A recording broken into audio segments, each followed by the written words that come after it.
Pimpinan Pondok Pesantren Al Zaitun, Panji Gumilang, resmi ditetapkan sebagai tersangka kasus dugaan penistaan agama. Polisi menaikkan status hukum Panji Gumilang setelah melakukan gelar perkara pada Selasa kemarin. Selanjutnya, Panji Gumilang telah ditahan di rutan Bareskrim.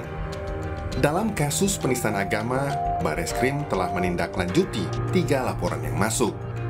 Akibat kasus dugaan penistaan agama, Panji Gumilang terancam hukuman maksimal 10 tahun penjara.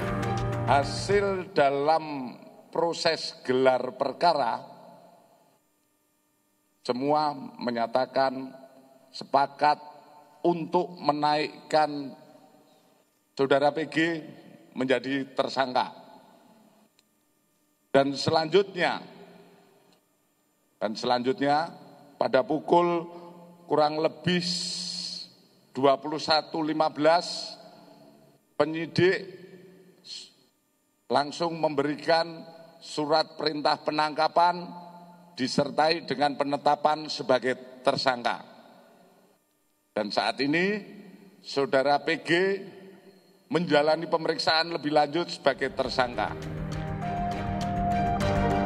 Sebelum menuju Jakarta untuk diperiksa Bareskrim, pimpinan Pondok Pesantren Al Zaitun, Panji Gumilang, sempat berpamitan dengan para santri. Kini, setelah Panji Gumilang jadi tersangka, pemerintah memastikan kegiatan belajar dan mengajar di Al Zaitun tetap berjalan. Hak konstitusional para santri dan murid juga dijamin. Selain kasus dugaan penistaan agama, Panji Gumilang juga dihadapkan pada kasus dugaan TPPU dan pengelolaan zakat serta dana BOS yang kini tengah disidik Direktorat Pidana Ekonomi Khusus Bareskrim Polri. Tim Liputan, Kompas TV.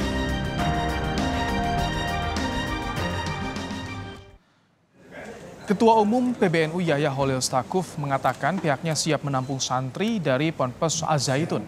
Ia meminta semua mematuhi dan mengikuti proses hukum yang berjalan. Ikuti saja proses hukumnya.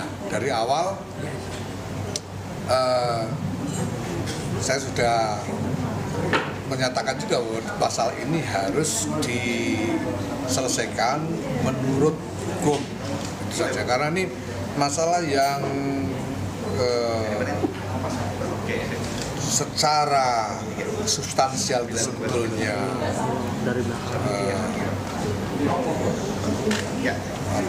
rawan. Usai ditahan, bagaimana kelanjutan pemeriksaan Panji Gumilang sebagai tersangka kasus dugaan penistaan agama? Kita sapa jurnalis Kompas TV, ada Cindy Permadi dari Bareskrim Polri. Cindy, soal penistaan agama, kapan Panji Gumilang akan diperiksa lagi? Ya, informasi yang kami dapatkan hari ini juga tetap diperiksa Ibrahim dan juga saudara. Dan kalau kita lihat setelah ditetapkan sebagai tersangka kemarin dan juga ditahan selama 20 hari, apa yang menjadi materi pokok pemeriksaan akan berfokus setidak-tidaknya pada 3 pasal yang disangkakan kepada Panji Gumilang. Kalau kita ingat kemarin 3 pasalnya adalah soal penyebaran berita bohong, kemudian soal ujaran kebencian dan juga penistaan atau penodaan agama.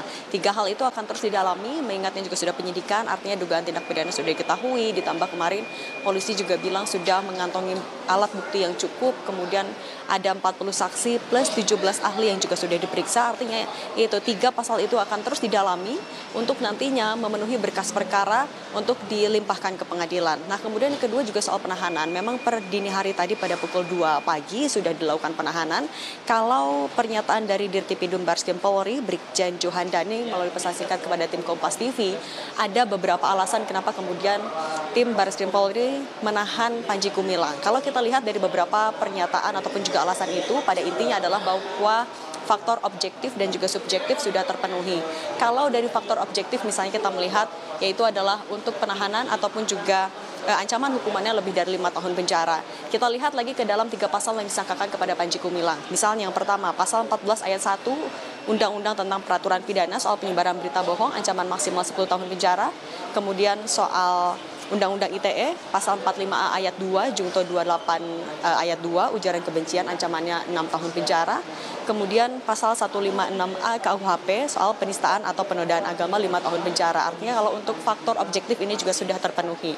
Kemudian untuk faktor subjektif, yang pertama yang disampaikan melalui pesan singkat tadi bahwa adalah Panji Gumilang tidak kooperatif dalam pemeriksaan. Salah satu kasus yang dicontohkan adalah tidak hadir dalam pemeriksaan dengan alasan sakit tapi tidak bisa menunjukkan surat dokter yang bisa diyakini keabsahannya.